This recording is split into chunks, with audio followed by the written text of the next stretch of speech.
NASDAQ, that's the big loser today. Momentum stocks to blame.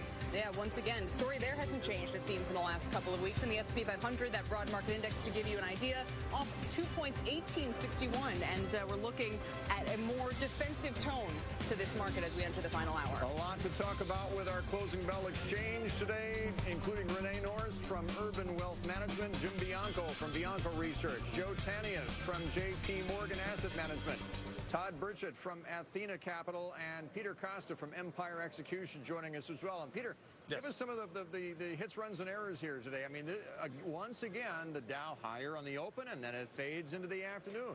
Well, you know what, I think we're at a point in the market where I think it might be a little tired. So, you know what, we had a decent rally this morning, you know, with the housing numbers, and I think that after that ran out of steam, there was some talk about, you know, some actions in the Ukraine that might have precipitated the sell-off. But I think it's more about, you know, the market's tired. I mean, there's not a lot of volume. There's not a lot of, even when the market's up 100, it's like there's nothing happening. Well, all the same, Jim, doesn't it tell you something, the way the market's holding in here, despite the barrage of bad news, not to mention the geopolitics to all of this, and the fact that, look, the piece of data this morning on the home builders was, I'm sorry, on housing, on pending home sales was actually pretty good. Yeah, Oh, I'm sorry. Sorry, Jim Bianco. Yeah. Sorry, go ahead. Yeah, no, the data was good, but I agree with Peter that the market acts kind of tired. It's been trying to go through, you know, conflicting information. I don't think the earnings numbers have been that great. I think that everybody's been waiting for a rise in interest rates, and that has not happened yet. And I think there's a frustration that's setting in there, and that we just continue to churn sideways without doing much of anything. Renee, you think Fed tapering is having an impact here, don't you? I do. And as a matter of fact, I like to liken it to a training wheel kind of an economy. You know, the Feds have been very, very loud and clear about the fact that they're going to be tapering. And so it's just like teaching your kid how to ride a bike. You put the training wheels on, you let them know, I'm going to take the wheels off. Then the wheels come off, you ride alongside them for a while, and they might fall off, a few times.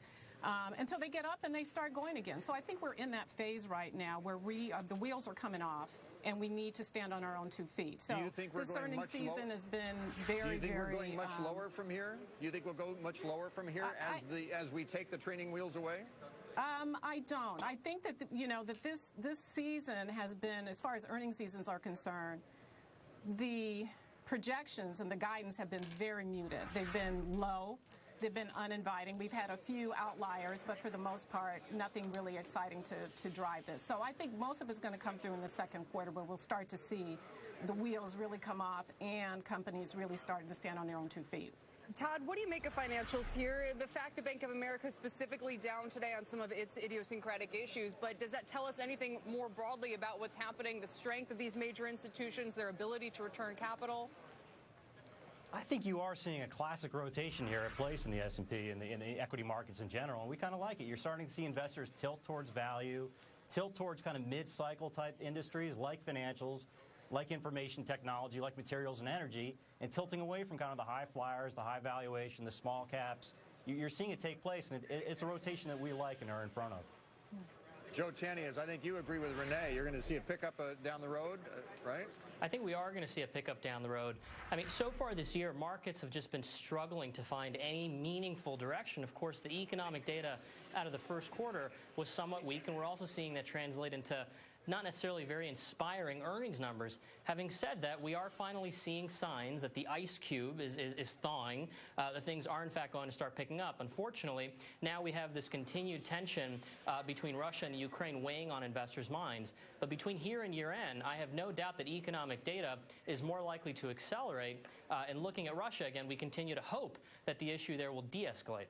Look, that's a mentality, though, that's not new in this market. Jim Bianco, it goes back to a point that you've made about how your own research says that pretty much everybody surveyed, I think you talked to 6 guys on the street, pretty much every single person expects that rates are going higher. And that's been the case for months consistently, as rates have consistently not gone higher.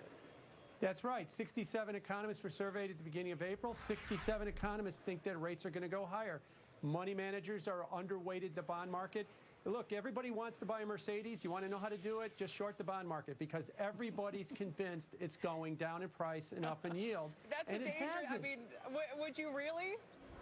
Yeah, well, no, because I think that therein lies the problem, is that the trade has already happened. Yes. What are people telling you when they're all bearish? They've already sold. There's no more selling left.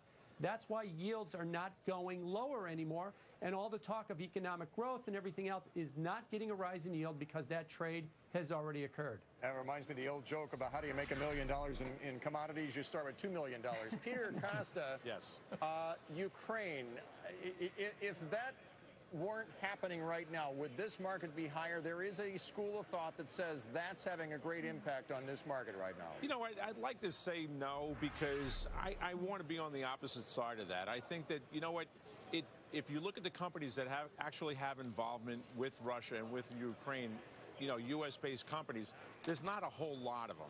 So I do think that there is some pressure, but I think that if you look at the overall economy, the U.S. economy, you know, it's part of it. It's a small part of it. You look at the companies that do business with the Ukraine and Russia, they're not that, you know, their percentage of what business they do with them is very small. You know, I hate to interrupt, but the thinking goes like this. It's having a great impact on Europe because of the potential economic problems they could have if they pull back, they being Russia, on their energy supply to that continent.